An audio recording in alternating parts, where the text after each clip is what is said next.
hermanos de Regresando a la Senda Antigua y de Teshuvah TV. Quiero agradecerle al Eterno por una semana más que nos ha dado y nos ha permitido estar con ustedes. Espero que hayan tenido un Shabbat bendecido y que este próximo Shabbat también sea igual o mayor. Gracias al Eterno le damos porque estamos de regreso con la parashá número 35, la parashá Naso, que significa levanta. Parashá Naso, levanta. Y vamos a estar hablando del libro de Números o Bat Mitzvah, del capítulo 4, versículo 21 al capítulo 7, versículo 89. La Haftorah, vamos a estar leyendo el libro de Jueces, capítulo 13, de los versículos 2 al 25, y del Brit Hadashah o de las Escrituras Apostólicas, vamos a estar leyendo del libro de Juan, capítulo 3, versículo 1, y el capítulo 4, versículo 54. Esta parashá habla, desde la semana pasada, está hablando del Eterno, de que el Eterno envía a Moshe a hacer un censo y continúa hablando un poco en esta parashá, pero yo quiero concentrarme nuevamente en unos tópicos que son de gran importancia porque tienen una vista profética o una sombra profética de lo que Yeshua iba a llevar a cabo. Y vamos a comenzar en el capítulo 5, versículo 2, donde nos dice la palabra: y se manda a los hijos de Israel que echen del campamento a todo leproso, a todo el que padece de flujo y a todo el que es impuro por causa de un muerto. De esto hemos hablado ya en parashá anterior, pero hoy vamos a entrar en unos detalles más profundos en cuanto a lo que es ser leproso, padecer de flujo o ser impuro a causa de un muerto. Estos tres tipos de impureza ritual causan entonces un aislamiento de los campamentos de Israel, como hablamos anteriormente. Según Rashi, cada impureza corresponde a los tres campamentos: el campamento de la Shejinah, donde estaba la presencia del Eterno, el campamento de los levitas y el campamento de los israelitas, donde estaban los israelitas todos viviendo. El que tenía Sará, lepra, y hablamos de eso también, de la Sará, tenía que estar viviendo fuera de los tres campamentos, según haciendo referencia a Levítico capítulo 13, versículo 46, donde hablaba que ellos eran echados fuera de las murallas de la ciudad. Por eso vemos que la Sará, ellos son echados, el que padece Sará de lepra, son echados todos fuera del campamento y de todo Israel. El que tenía una enfermedad en su aparato reproductivo, en hebreo, Saf, haciendo referencia a Levítico 15, no podía estar en el campamento de los levitas o de la Shejinah, pero sí en el campamento de los israelitas. Nuevamente, vemos que el que padecía de flujo podía estar en el campamento de los israelitas, pero no en los levitas ni la presencia del Eterno, porque era una persona impura y no podía entrar al templo para adorar. El que había tocado un muerto no podía entrar en el tabernáculo, pero sí podía estar entre los dos otros campamentos. Nuevamente, el Eterno hace unos señalamientos e indica qué impureza, dónde pueden estar y dónde no pueden estar. Y vemos que el que tenía la Sará, la lepra, no podía estar en ninguno de los tres campamentos, mientras que el que estaba por flujo podía estar en el campamento de los levitas, no podía estar en los campamentos de los levitas o de los Shejinah, pero sí en el campamento de los israelitas. Y el que había muerto, entonces, el que había tocado un muerto, no podía entrar en el tabernáculo, pero sí podía estar en los otros dos campamentos. El Eterno siempre tenía unas instrucciones que se debían llevar a cabo para que no hubiese fatalidades en el pueblo de Israel. El versículo 7 del capítulo 5 continúa hablando y dice: entonces confesará los pecados que ha cometido y hará completa restitución por el daño causado. Añadirá un quinto y lo dará al que él perjudicó. Aquí vamos a hablar de la restitución, siendo parte de la Teshuvah o de un arrepentimiento. Si no hay restitución del daño hecho a las personas, no es un arrepentimiento completo. Si no es posible restituir el daño, hay que hacer todo al alcance de la persona para que se haga una restitución completa con el 20% de aumento. Como nos dice Lucas, capítulo 19, versículos 8 al 9, aquí hablando de saqueo. Y dice la palabra, y Zacai, pues en pie, dijo el Señor, he aquí, Señor, la mitad de mis bienes daré a los pobres, y si en algo he defraudado a alguno, se lo restituiré cuadruplicado. Y Yeshua le dijo, hoy ha venido la salvación a esta casa, ya que él también era hijo de Abraham o es hijo de Abraham. Vemos que la salvación había venido a la casa de Zacai y por esto él estaba dispuesto a restituir el daño económico que había hecho contra las personas, incluso más allá de la letra de la Torah, de lo que decía la Torah. La Torah decía una cantidad, por él se fue por encima.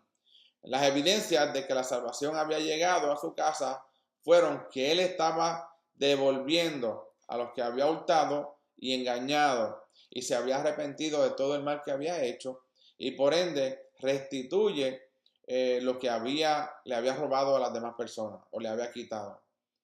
Si una persona no devuelve lo que haya hurtado y restituye el daño que haya causado a otras personas, según todas las posibilidades, entonces en esa vida no hay un arrepentimiento y la salvación no ha alcanzado a esa persona. Por eso dice la Escritura que el Yeshua le dice, ahora la salvación ha llegado a tu casa, porque Saqueo o Zacai había decidido de que él iba a restituir todo el daño que le había hecho a las demás personas. No nos dejemos ser engañados por la idea de que todo haya sido hecho nuevo en el Mesías para asumir una responsabilidad de restituir a las personas por el daño causado antes de entregarse al Mesías Yeshua. Esto es un tema pues que para las personas que piensan pues que la Torah ha sido abolida y que los mandamientos que Yeshua ya había cumplido todo y no era, pues, por ende, nosotros no teníamos que cumplirlo, hace inmune a la persona que engaña a otra y lo deja libre, mientras que la ley dice que el que hace algo a otra persona se hace responsable de restituir a las personas por el daño que había causado antes de entregarse al Mesías. Si las personas se van a entregar al Mesías y tienen algo en contra de un hermano, le ha robado algo a un hermano, tienen que restituirlo para que entonces la salvación llegue a su casa. En el camino de la salvación, en hebreo es Yeshua, pasa por el arrepentimiento. El camino a la salvación pasa por el arrepentimiento, que eso tiene que ver con 7 pasos de una teshuvá completa. Y estos son los siguientes. Para que haya una teshuvá completa, estos son los siguientes pasos que hay que seguir. Primero, reconocimiento de pecado, haciendo referencia a 2 de Samuel, capítulo 12, versículo 13. Segundo, sentimiento de pesar, haciendo referencia al libro del profeta Jeremías, capítulo 8, versículo 6. Tercero, confesión abierta a Hashem y a los hombres, haciendo referencia a Josué 7:19, a Primera de Juan 1:9 y el libro de Jacobo o Santiago, capítulo 5, versículo 16. El cuarto paso es petición de perdón a Hashem y a los hombres, haciendo referencia a Salmo 25:11 y a Lucas 15:18. El quinto paso, determinación de hacer un cambio en su vida, haciendo referencia a Proverbios, capítulo 28, versículo 13. El sexto, restitución del daño. Hay que hacer una restitución total del daño, haciendo referencia a Números, capítulo 5, versículo 7, al libro de Shemot, Éxodo, capítulo 22, del 1 al 15, y segunda de Samuel, capítulo 21, versículo 3. Y el último paso, el séptimo paso, para llevar la teshuvah o arrepentimiento, es ser fiel en las 10 pruebas que Hashem envía para fortalecer al que se arrepiente, haciendo referencia al libro de Bereshit, Génesis, capítulo 31, versículo 7, y al libro de Bat Midbar, Números, capítulo 14, versículo 22. En este versículo entonces se encuentra el mandamiento número 364 de los 613, que dice que hay que confesar el pecado cometido. Este es uno de los mandamientos que dan salvación eterna al que lo cumple. Nuevamente, el mandamiento número 364 de los 613 es el que nos enseña a nosotros a confesar el pecado que hemos cometido. Si no creemos que la Torá está vigente en el día de hoy y todavía está en efecto, ¿ok? No podemos entonces pensar que nos estamos arrepintiendo si no creemos en un mandamiento que nos enseña a nosotros lo que debemos, cómo a confesar nuestro pecado y pedirle al Eterno para perdón, para poder entonces recibir la salvación del Eterno. Muchas personas dirán, no, pero es que no es por obra, ni los mandamientos son para salvación, pero hay que ser obediente. Si no hay obediencia en los mandamientos y en la Torah, pues entonces no podemos recibir la salvación, porque por medio de ello nosotros nos vamos acercando más y más al Eterno. Hablamos anteriormente que Saqueo, como único recibió la salvación, que Yeshua dice, hoy ha llegado la salvación a tu casa o a tu hogar, porque él decidió restituir todo el mal que había hecho. Él se arrepiente, por ende Yeshua le dice, la salvación ha llegado a tu casa. Tiene que haber arrepentimiento para que nosotros recibamos la salvación. El capítulo y los perdón de pecado. El capítulo 5, versículo 8 dice, pero si la persona no tiene pariente a quien se le haga la restitución por el daño, la restitución hecha por el daño debe ir a Hashem. Para el sacerdote, además del carnero de expiación con el cual se hace expiación por él. Nuevamente, si la persona al cual se le hizo daño ha muerto, ¿ok? Y no tiene pariente, esa persona que murió no tiene pariente, entonces el mandamiento dice que la restitución hecha por el daño debe ir a Hashem para el sacerdote, ¿ok? Según Rashi, aquí se habla de un prosélito que ha muerto sin heredero y que fue engañado por uno que juró en vano de que lo que había tomado nada, que lo que no le había tomado nada prestado a esa persona. Un prosélito sin hijos es el único en Israel que no tiene parientes. Y vemos que aún, por eso han enseñado, y se enseña que el pedir perdón no es para la otra persona, sino para uno. Y en este caso vemos que una persona que no ha tenido, que a la persona que le hizo daño no tiene pariente, todavía hay un método, un proceso para que esa persona pueda llegar a ser limpio por el pecado que había cometido o por el engaño que había hecho a la otra persona de decir que nunca le había pedido prestado ninguna cosa o dinero. Capítulo 5, versículo 12, continúa hablando, dice, habla a los hijos de Israel y dile, si la mujer de alguno se desvía y le es infiel. Aquí vamos a entrar entonces a algo bien importante en esta parashá, en la cual quería entrar de lleno para hablar cuál es la comparación de este mandamiento que se llama pues el mandamiento o la ley de los celos, ¿ok? La ley de los celos, que vamos a hablar cómo ese mandamiento se aplicaba y cuál era el proceso que se llevaba a cabo para que la persona que estaba siendo acusada se viera si estaba correcta, si no había cometido pecado o si había cometido pecado. Por eso en el 5.12 dice, habla a los hijos de Israel y dile, si la mujer de alguno se desvía y le es infiel. Aquí vemos que la palabra hebrea que ha sido traducida como se desvía es tiste, que viene de la raíz satá, que significa descarriar o desviar. De allí se deriva entonces la palabra sotá, la descarriada, que es el nombre de un tratado del Talmud que trata sobre este caso. Ahora bien, ¿qué vamos a ver en esta enseñanza?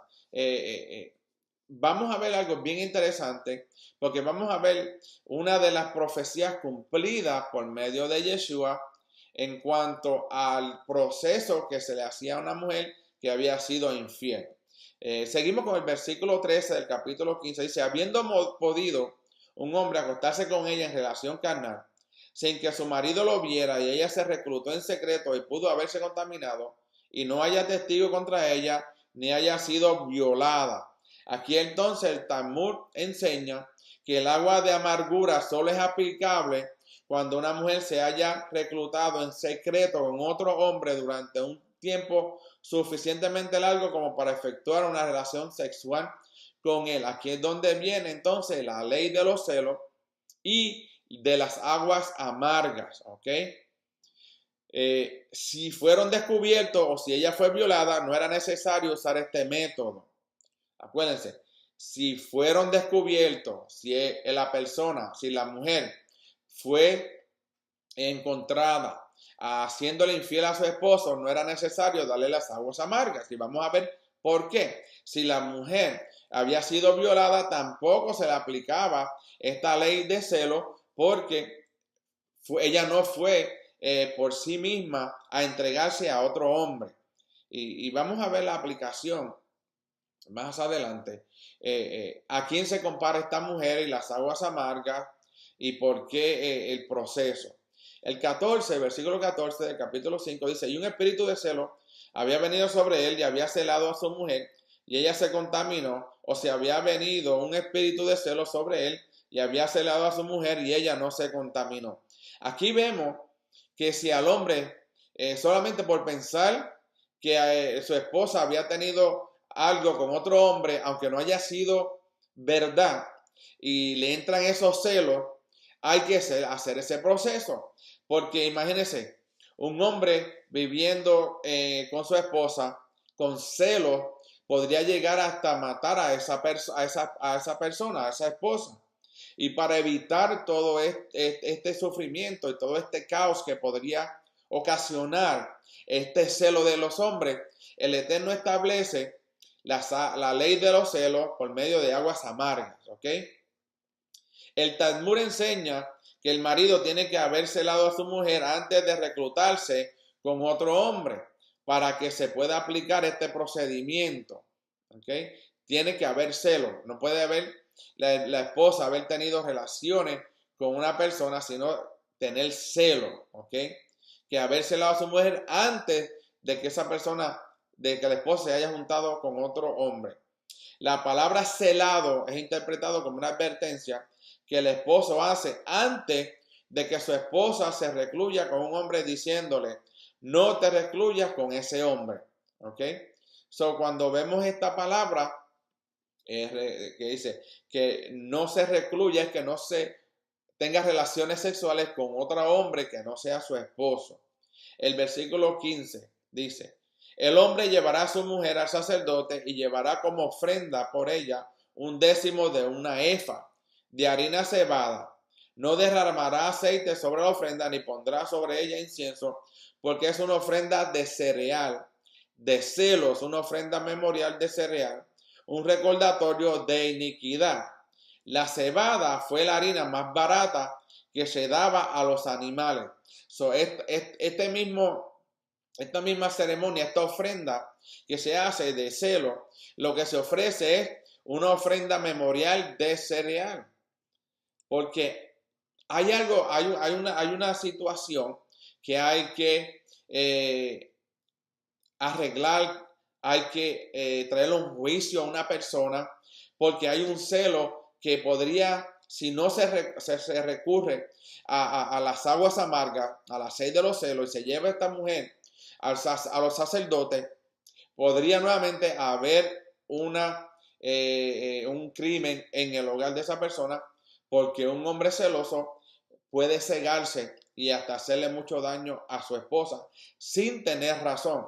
Y el Eterno aquí, por medio de esta ley de celo, está protegiendo a la mujer de su esposo celoso para que así ella sea cuidada y sea también vindicada en medio de todo el pueblo, porque me imagino que el hombre, al traer estos celos, a lo mejor habla, y aún decirlo al frente de los sacerdotes es traer humillación a esta persona y el Eterno lo que quiere es traer honor nuevamente, restaurar el honor de esa mujer por medio de este proceso de las aguas amargas.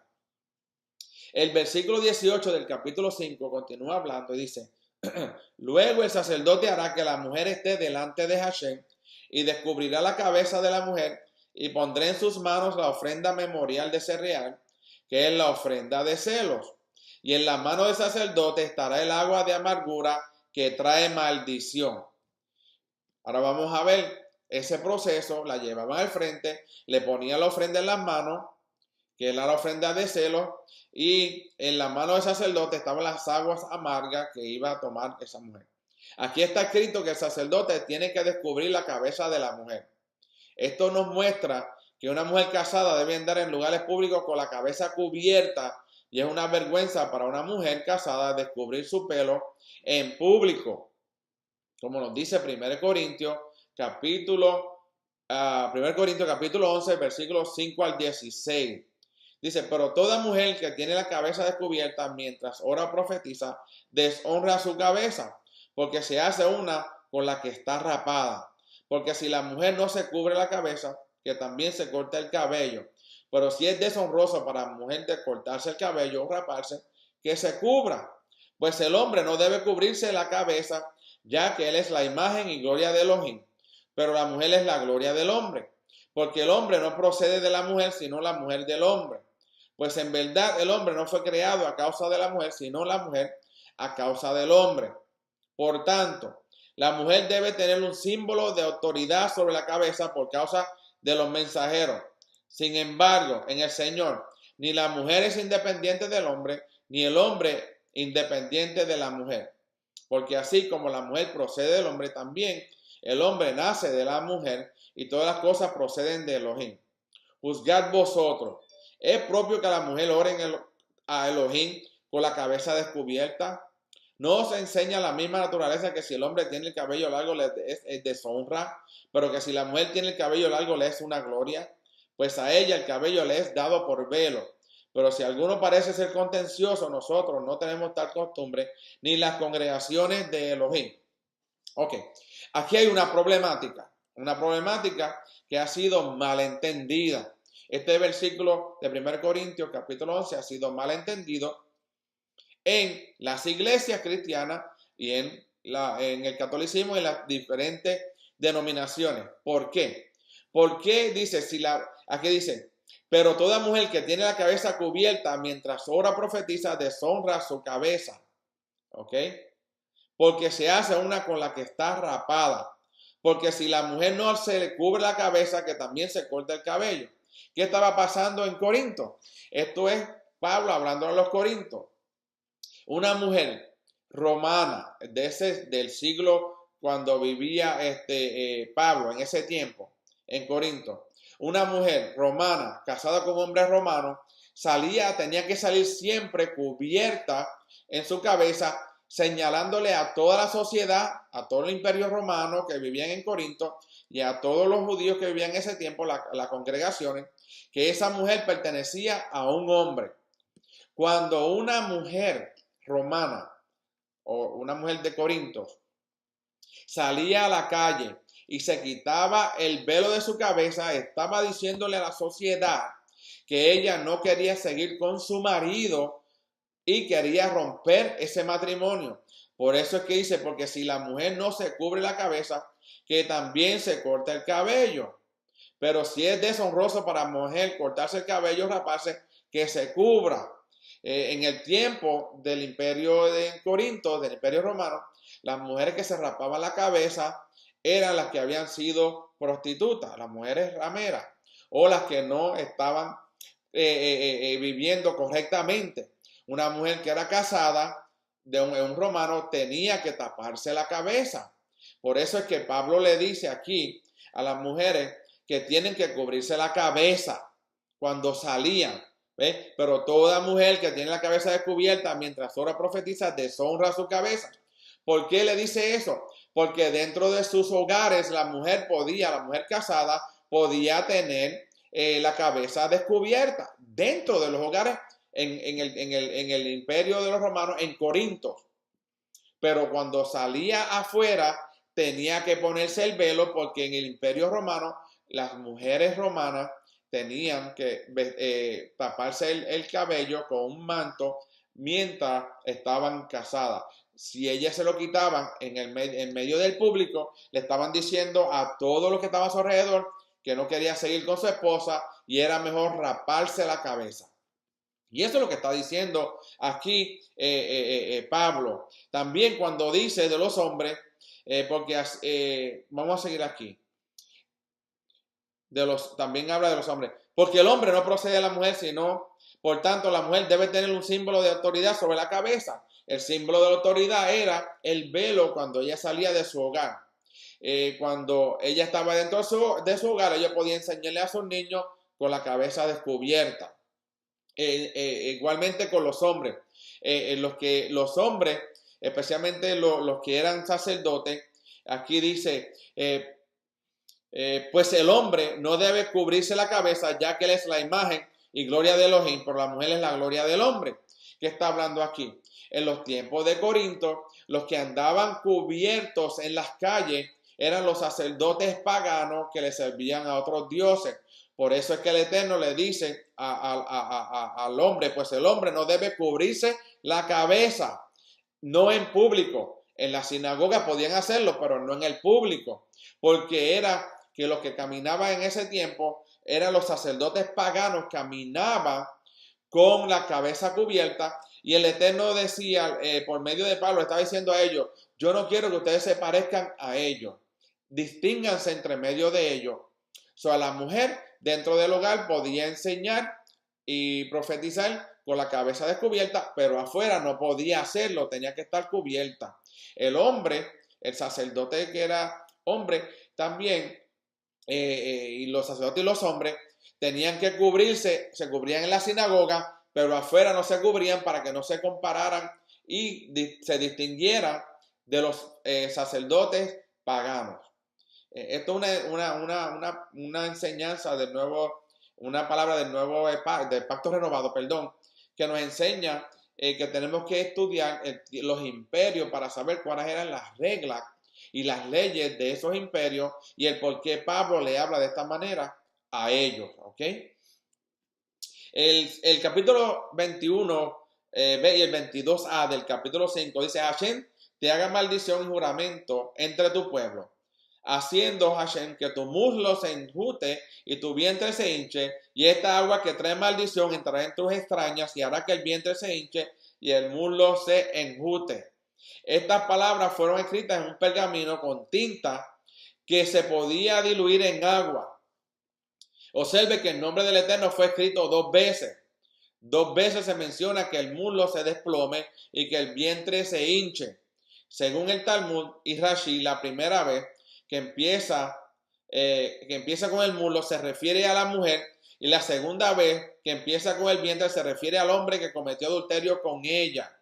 También él sufrirá las mismas consecuencias de la maldición cuando la mujer beba del agua de amargura. Nuevamente, si la mujer era culpable de haber estado con otro hombre que no era su esposo, estas dos cosas le iban a suceder. Se le iba su cadera, se le iba el muslo, se le iba como diríamos, se le iba a salir de sitio, ¿ok? Y la segunda era el vientre, cuando se le inflamaba o se le hinchaba, se refería haciendo a una condenación, ¿ok? O una maldición sobre el hombre que se había acostado con ella. Qué interesante que por medio de esta ley de celo, por medio de las aguas amargas, el Eterno juzga tanto a la mujer como al hombre, aunque el hombre no esté en ese lugar. Pero esa maldición le cae también al hombre que había estado con la mujer sin haber estado casado. Nuevamente, por eso en los versículos 21 y 22 habla, Hashem te haga maldición y juramento entre tu pueblo, haciendo Hashem que tu muslo se enjute y tu vientre se hinche. ¿Okay? Por eso estas palabras se escribían entonces en un pergamino con tinta que se podía diluir en agua. y vamos a ver el por qué era escrita en un papel y se podía diluir en agua. El versículo 23 continúa hablando, dice, entonces el sacerdote escribirá estas maldiciones en un rollo y las borrará en el agua de amargura. Aquí vamos a ver el por qué. A pesar de la prohibición general de borrar el nombre del Eterno, en este caso él permite que el nombre sea borrado para causar paz entre los esposos. ¿Ok? Tan importante es el matrimonio para Hashem que él está dispuesto a permitir que incluso su nombre sea borrado para que haya orden en la familia. Como nos dice Hechos capítulo 13, versículo 4. Dice, sea el matrimonio honroso en todo y el lecho matrimonial sin mancilla, porque a los inmorales y a los adúlteros los juzgará Elohim. Nuevamente haciendo referencia a este capítulo que estamos leyendo. La prohibición de borrar el nombre del Eterno se encuentra entonces en Deuteronomio capítulo 12, versículos 3 al 4. Y dice, y me demoleréis sus altares, quebraréis sus pilares sagrados, quemaréis a fuego sus imágenes de Ashera, derribaréis las imágenes talladas de sus dioses y borraréis su nombre de aquel lugar. No haréis así a Hashem, vuestro Elohim. Aquí vemos que Elohim cuando va a vindicar la mujer que está siendo acusada por celo, él permite que su nombre sea borrado para que haya unidad y haya paz, haya shalom en medio de ese matrimonio y de esa familia. Acuérdense que si hay hijos envueltos, toda la familia tiene que estar en paz. Si no hay paz, la familia entonces entra en caos. Y al entrar en caos, eso puede traer una mala influencia en la comunidad en aquel tiempo, como también puede hacerse en los tiempos que nosotros estamos viviendo. Continuamos con el versículo 31, capítulo 5, y esta ley de ley de celo, después que leamos este versículo y hablemos un poquito más, vamos a entrar entonces la enseñanza y la interpretación en donde se aplica esta ley de celos con el Mesías. El versículo 31 dice, además el marido quedará libre de culpa, pero la mujer llevará su culpa. Eso es en caso de que la mujer sea culpable. Si la mujer no es culpable, entonces la mujer queda vindicada, hay paz en el matrimonio y siguen viviendo juntos por la vida que les toque. Este versículo puede ser entendido de varias maneras. En primer lugar nos enseña que si el hombre no denuncia el pecado de su mujer, él llevará culpa por causa de ella también. Detrás de esto hay un concepto de colectividad que enseña que si un miembro del cuerpo peca, todo el cuerpo es responsable ante Hashem. Como el hombre ha denunciado a su esposa, entonces él queda libre de la responsabilidad del pecado de ella. En el caso de que no la hubiera denunciado, él cargaría de la responsabilidad de ese pecado. Por supuesto, no se entregará el agua de amargura a una mujer que haya confesado su pecado. Acuérdense, es solamente a las mujeres, a las esposas que no confesaban el pecado. O si el esposo tenía celos, tanto así que pensaba de que su esposa la había engañado, entonces la llevaba a tomar las aguas amargas delante del sacerdote. Solo se le da a una mujer sospechosa que rehúsa confesar su delito. La ley de la sota es solo para la que no haya confesado su pecado cuando el marido tiene sospecha infundida de que su mujer lo haya engañado a él. Ahora bien, imagínense una esposa que el esposo pues es celoso y la lleva delante del sacerdote. Era un proceso que no era muy honroso para la mujer, era humillante para la mujer. Y no quiero entrar en detalles porque solo pueden leer la escritura también. Pero era honroso para la mujer. Imagínense una mujer que es inocente, tener que pasar por toda esa humillación, pero el Eterno estableció eso por también traerle honra. Y cuando, si una mujer que era casada y no hubiese hecho pecado y se tomaba las aguas amargas, ella la cadera no se le salía del lugar, ni el vientre se le hinchaba. Entonces el hombre era que quedaba en vergüenza por haber dudado de su esposa. Pero aún así, al final y al cabo, los dos entonces encontraban su paz, su shalom entre ellos, al ver él que ella no había sido culpable del pecado que era ella señalada. Ahora bien, ¿qué significa esto entonces en el Mesías? ¿Okay? Nos debemos hacer una pregunta. ¿Por qué bebió Yeshua vinagre en el madero? Y vamos a ver por qué. ¿Okay? La respuesta la encontramos entonces en esta parasha, en esta Torah de la ley de celo. En esta porción de ley de celo encontramos el por qué Yeshua no le dieron agua, sino le dieron vinagre. Parece extrañarnos, ¿verdad? Que Yeshua haya dicho, tengo sed, y le trajeran vinagre para beber y no traerle agua.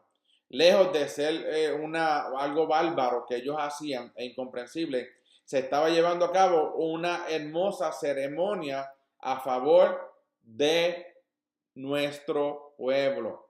Cuando Yeshua está hablando en el madero y pide agua y le dan vinagre, es lo que está llevando a cabo una ceremonia a favor de su pueblo, de nosotros, el cual le iba a morir. El ritual entonces que estamos hablando se encuentra en número capítulo 5, que lo acabamos de leer, y se llama la ley de celo. Esta ley se refiere básicamente a la restauración y la reconciliación. Si nosotros lo comparamos con el hombre y la mujer, cuando el hombre que tenía celo llevaba a la mujer delante del sacerdote para que tomara las aguas amargas y la mujer era inocente, había entonces una restauración de ella como esposa y había una reconciliación entonces de su esposo con ella. Al esposo reconocer y ver que la cadera no se le salió del lugar y no se le infló el vientre, se da cuenta que él estaba solamente celando a su esposa. Y la gente diría, pero ¿y por qué el hombre, imagínese un hombre que tuviera celos todo el tiempo? O porque, no, hay que X razones. El Eterno estableció eso para restaurar y reconciliar. Restaurar y reconciliar. Yeshua vino a restaurar y a reconciliar. La estamos viendo, ¿verdad? Para la ordenanza de esta ley, Yahweh usa a la mujer como el ejemplo para referirse a Israel. Ahora estamos cambiando de posición. En vez de ver a la mujer, veamos a Israel. Porque el Eterno está usando esta ley de celo por medio de la ley de celos y las aguas amargas con el sacrificio del Mesías en el madero, ¿ok? So vemos que es restauración y reconciliación. Para la ordenanza de esta ley, Yahweh usa entonces a la mujer como Israel. El tema de la ordenanza es que si un esposo sospecha que su mujer le ha sido infiel, pero no tiene testigos, debe acudir a la justicia divina. El Eterno es el que puede traer paz a ese matrimonio. El objetivo de este ritual por parte del esposo es poder recuperar la confianza en su esposa y restaurar el matrimonio. Cuando Yeshua vino, él vino a restaurar y a reconciliar. Si Israel es la novia y el Eterno es el marido, aquí hay algo que está sucediendo, ¿ok? Y vamos a seguir detalle por detalle hablando qué similitud tiene la ley de los celos y las aguas amargas con la muerte del Mesías. El proceso entonces era que la mujer debía ser traída delante de Yahweh al templo en presencia de 2 testigos para ser forzada a beber aguas amargas. Esta agua amarga y su preparación están llenas de simbolismo también. el agua se mezclaba con el polvo del suelo del tabernáculo. ¿Okay? Se mezclaba el agua con el polvo del suelo del tabernáculo. La mujer debía tomar entonces el agua, y si era libre de pecado y no había cometido adulterio, entonces el agua no la dañaría a ella, como estuvimos hablando en los capítulos de la ley de celos en Números, capítulo 5.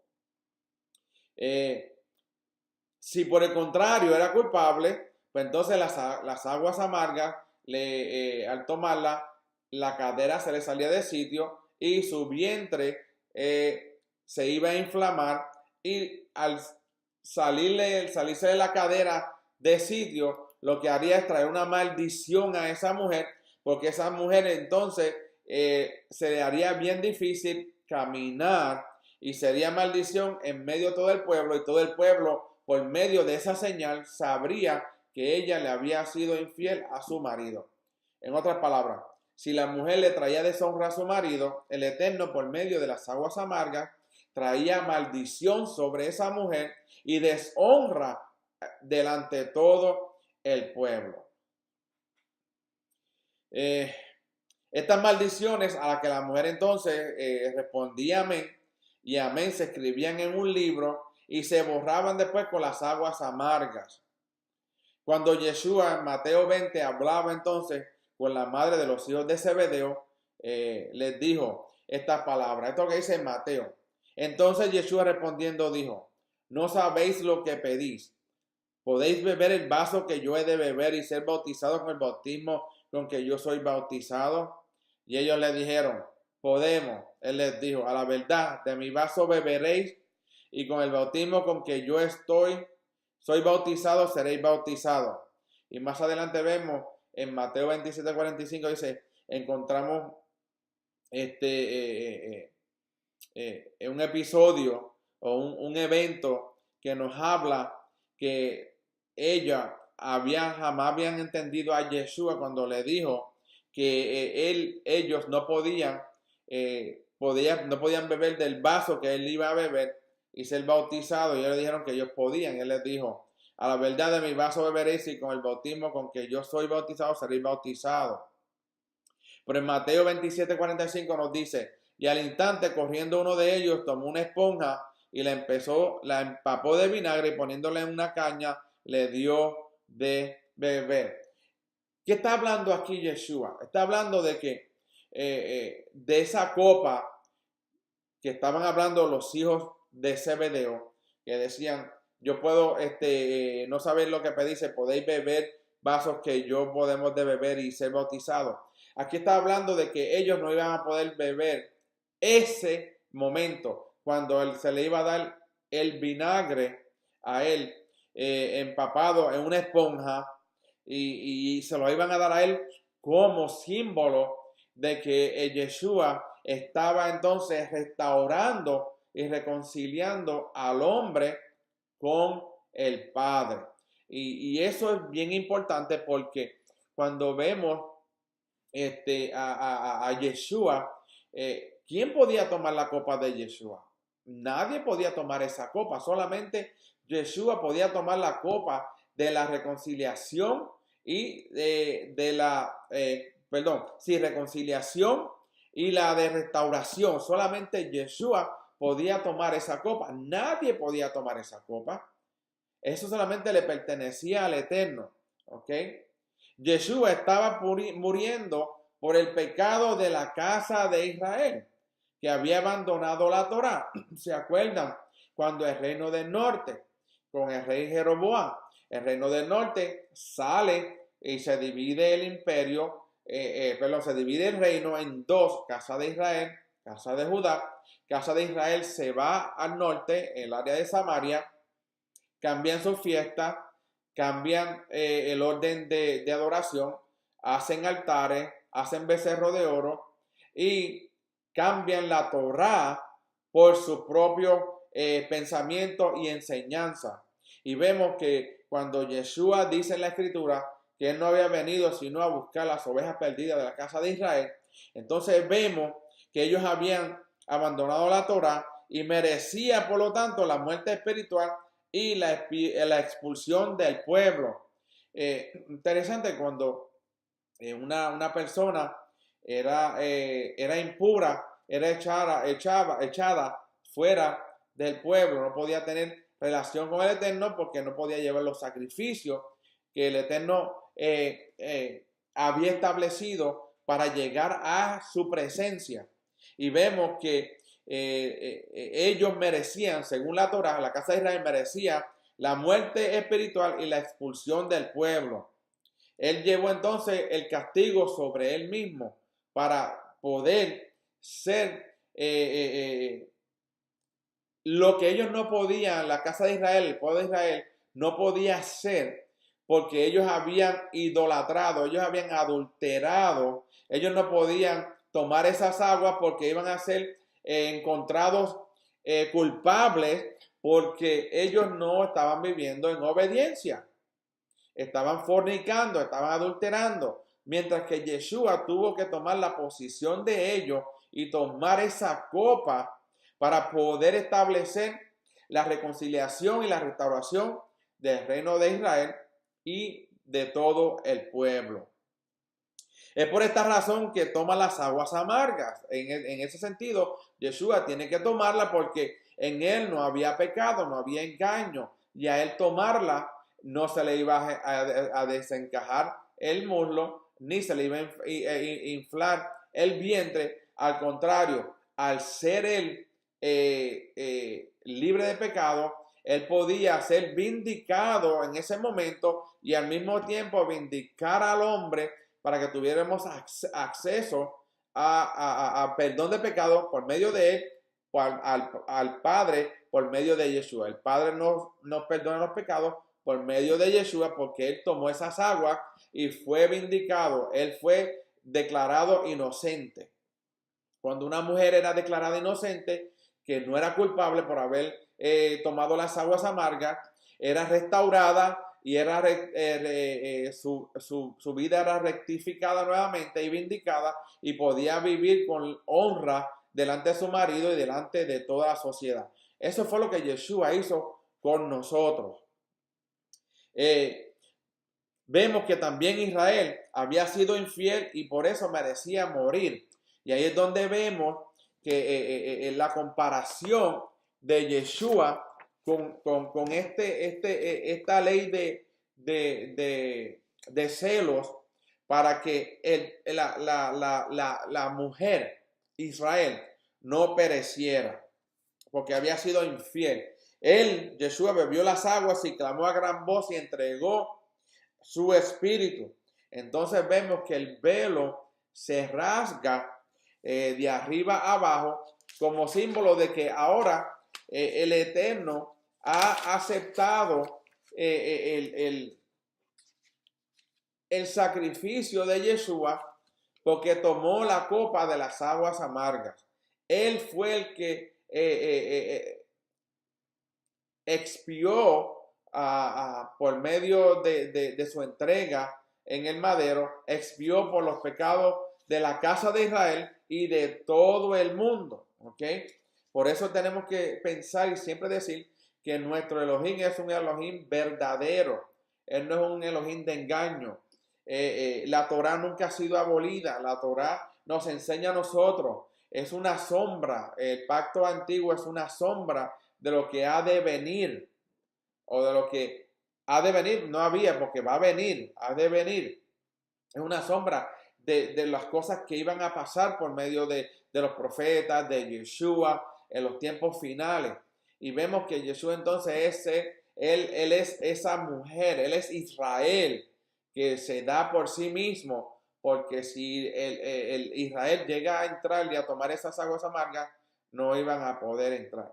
Tenemos también el ejemplo cuando ellos estaban saliendo de Egipto y se encontraron con aguas amargas. Y ahí vemos que Moshe, el Eterno le dice que agarre una rama de un árbol y lo tire en las aguas amargas para que esas aguas amargas se convirtieran dulces. Nuevamente, un evento profético para los tiempos futuros. El Eterno envía a Moshe como símbolo del Mesías, con un pedazo de madera, un pedazo de árbol, a tocar las aguas amargas de ese lugar para que esas aguas fuesen nuevamente sanadas y dieran vida, porque en el pueblo de Israel tenían sed cuando habían salido de Egipto. La palabra entonces de nuestro Eterno se cumple.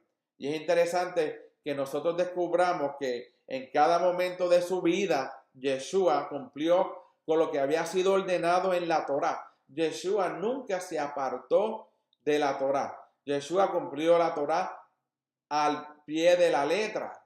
Y lo vemos en el caso de cuando la mujer adúltera iba a ser apedreada y vienen los fariseos y los que estaban en el pueblo en contra de Yeshua y le presentan a esta mujer adúltera y le preguntan a Yeshua qué debemos hacer con ella. Y Yeshua dice, bueno, ¿dónde está el marido? Allí no estaba no el marido, el hombre que tuvo adulteró con esa persona, con esa mujer, no estaba en aquel lugar. Yeshua sabía que esa mujer tenía que ser llevada al Sanedrín para que fuese juzgada. Tenía que haber 2 testigos y tenía que ser juzgada por un cuerpo de 23 levitas o sacerdotes en el Sanedrín. Y Yeshua cumplió con todo. Yeshua, siendo el Hijo del Eterno, él no condenó a esa mujer en ese momento. Él podía hacerlo, pero él estableció que ese juicio que estaban haciéndole a esa mujer era incorrecto, iba en contra de la Torá. Y por eso vemos que Yeshua cumplió con las ordenanzas, todas las ordenanzas de la Torá. Él bebió las aguas amargas por nosotros. Él bebió esas aguas por nosotros. Los que hoy niegan a Yeshua, ¿cómo van a pasar por el mismo? Ellos mismos la prueban. Si Yeshua es nuestro Salvador, Yeshua es Él es la puerta, Él es el camino, Él es la verdad, Él es la vida. Y si no entramos por Él, no vamos a recibir vida, no vamos a entrar a la presencia de nuestro Padre, no vamos a ser parte del reino. Por eso es que tenemos que entender que la Torá fue establecida para enseñarnos a nosotros a cómo vivir en obediencia. Nos enseña la Torá y ser obediente a los mandamientos, nos enseña a acercarnos más en santidad por medio de los mandamientos. La gente dirá, no, pero no es por obra, para que nadie se gloríe. No estamos hablando de hacer obra, estamos hablando de ser obedientes a los mandamientos que nos tocan a nosotros obedecer. Hay mandamientos que solo aplican a los sacerdotes. Hay mandamientos que tienen que ser, se cumplen en la tierra de Israel. Entonces, ¿qué debemos hacer? Tenemos que aprender todos los mandamientos, a la Torá, para poder reconocer qué mandamientos aplican a nosotros y qué mandamientos aplican a otras personas como a los sacerdotes y a los levitas. ¿Cómo vamos a saber del reino si no encontramos la respuesta en la Torá? Tenemos que recordar que a los hijos de Zebedeo se les dijo que ellos también la beberían, pero ¿cuándo? ¿Cuándo? Él les dijo, sí, ustedes la pueden beber, pero ¿cuándo la van a beber? Si leemos Apocalipsis, habla de las aguas amargas. En Apocalipsis 8:11 nos dice, y el nombre de la estrella es ajenjo, y la tercera parte de las aguas se convirtió en ajenjo. Y muchos hombres murieron a causa de esas aguas, porque se hicieron amargas. Nuevamente, si estamos en desobediencia, va a llegar el momento que cuando probemos las aguas, no vamos a vivir, no vamos a sobrevivir, sino que van a morir, como dice Apocalipsis 8:11. Y muchos hombres murieron a causa de esas aguas. ¿Ok? ¿Por qué? Porque el único que puede tomar y tomó esas aguas es el Eterno. Yeshua. Yeshua tomó esas aguas por nosotros. Él dio su vida por nosotros. Él cumplió todos los mandamientos para enseñarnos a nosotros cómo a vivir y cómo andar como Él anduvo. Yeshua caminó en obediencia, caminó en rectitud. Yeshua cuando vino a reconciliar, a restaurar el reino de Israel. Ese es el reino que pronto vendrá a la tierra. El reino donde Yeshua, el reino milenial, donde Yeshua reinará con mano de hierro.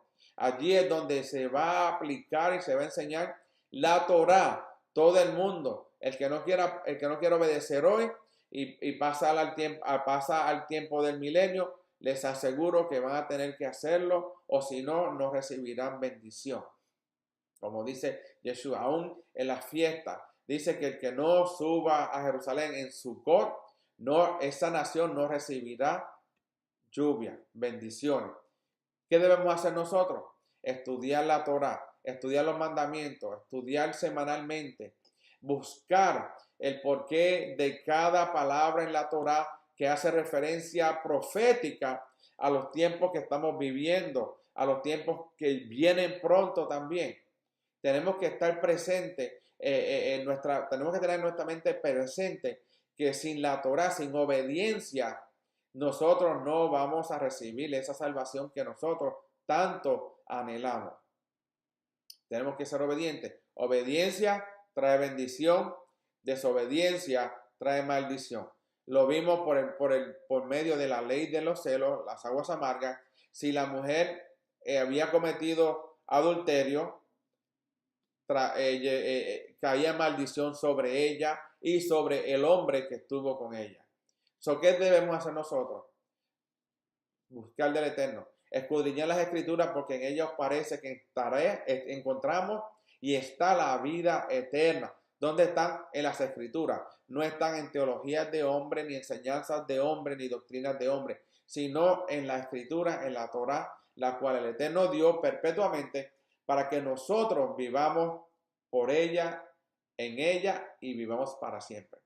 Que el Eterno nos los bendiga, que el Eterno haga resplandecer su rostro sobre ustedes, que el Eterno tenga misericordia y que el Eterno ponga su shalom. Que el Eterno los bendiga a todos. Shabbat shalom y que tengan un bendecido Shabbat.